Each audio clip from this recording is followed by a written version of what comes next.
E o governo extremista, ultrafundamentalista de Israel deu um novo passo ampliando o quadro de guerra e de conflito no mundo e contribuindo para gerar uma crise generalizada que podem e que provavelmente terão consequências e implicações no mundo todo. Mesmo no Antigo Testamento da Bíblia, muitos profetas, e diga-se de passagem, que mesmo que ainda não tivessem tido contato direto com Jesus, pois esses profetas viveram muito antes da encarnação do Cristo, mesmo assim, já naquela época, eles se levantavam para denunciar e advertir profeticamente o povo e a liderança política de Israel contra esse tipo de atitude e de mentalidade de guerra, de aniquilação, sabe? De destruição e da confiança no poder das próprias armas. Veja, por exemplo, Jeremias, no capítulo 22, no verso 17, diz: julgaste a causa do aflito e do necessitado, por isso tudo corria bem. Não é isso conhecer-me, diz o Senhor, mas os teus olhos e o teu coração são só para a tua ganância, e para derramar sangue inocente, e para oprimir e para fazer violência. Agora veja o que diz o profeta Zacarias, lá no capítulo 7, no verso 9 e 10. Assim falou o Senhor dos exércitos, dizendo: executai juízo verdadeiro, mostrai misericórdia e compaixão cada um a seu irmão, e não oprimais a viúva, nem o órfão, nem o estrangeiro, nem o pobre, nem intente cada um em seu coração o mal contra o seu irmão. Ou veja o profeta Oséias, no capítulo 10, no verso 13. Lavraste a impiedade, colhestes a perversidade e comeste o fruto da mentira, porque confiaste no teu caminho, na multidão dos teus valentes. Essas e várias outras advertências de profetas levantados pelo Espírito de Deus para acordar o povo e a liderança de Israel de seus maus caminhos foi o que levou esses mesmos profetas a serem mortos, pois eram tidos como inimigos do povo e muitas vezes como se fossem aliados dos inimigos de Israel só por falarem o que eles falavam. Hoje, embora quem simpatize com Israel e queira ver um Israel do bem, mas discorde veementemente dos seus atos e políticas, esse é taxado de antissemita.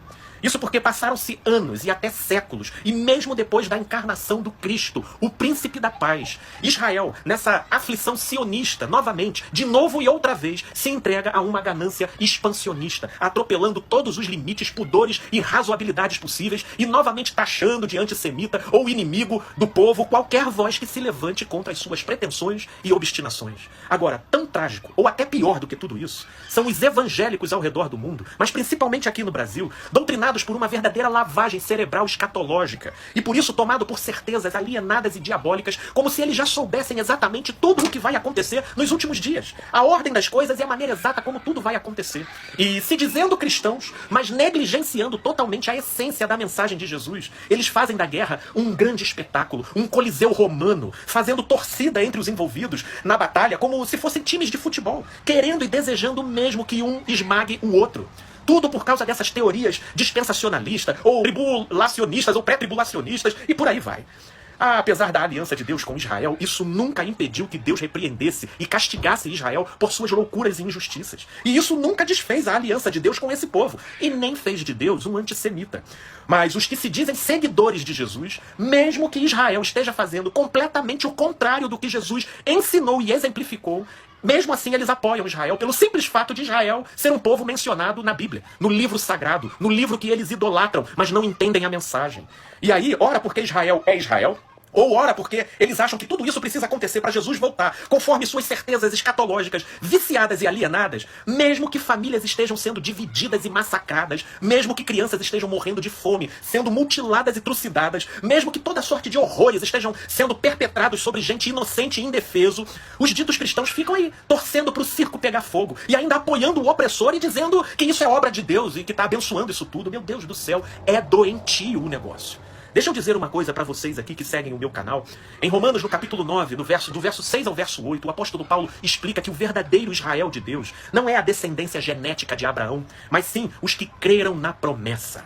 A mesma ideia ele repete lá na sua epístola aos Gálatas, no capítulo 3, no verso 7, em Filipenses 3, no verso 3, de modo que existe sim uma aliança entre Deus e o povo de Israel, mas esse trato pertence a Deus com Israel. Quanto a mim, eu sou filho da promessa e não devoto ou idólatra de um povo, porque eu fui enxertado na videira verdadeira tão somente pela graça da fé e não por causa da genética de um homem. Com isso, eu me torno um discípulo da paz, porque é isso que eu aprendo e aprendi com o meu mestre Jesus. E nenhum parâmetro ou entendimento que eu tenha sobre os sinais dos fins dos tempos, nenhum deles me servirá como álibi para que eu normalize ou apoie qualquer tipo de manifestação de ódio ou de guerra ou de massacre sobre gente indefesa, porque eu me esforço por viver, não mais eu, mas sim Cristo viver em mim.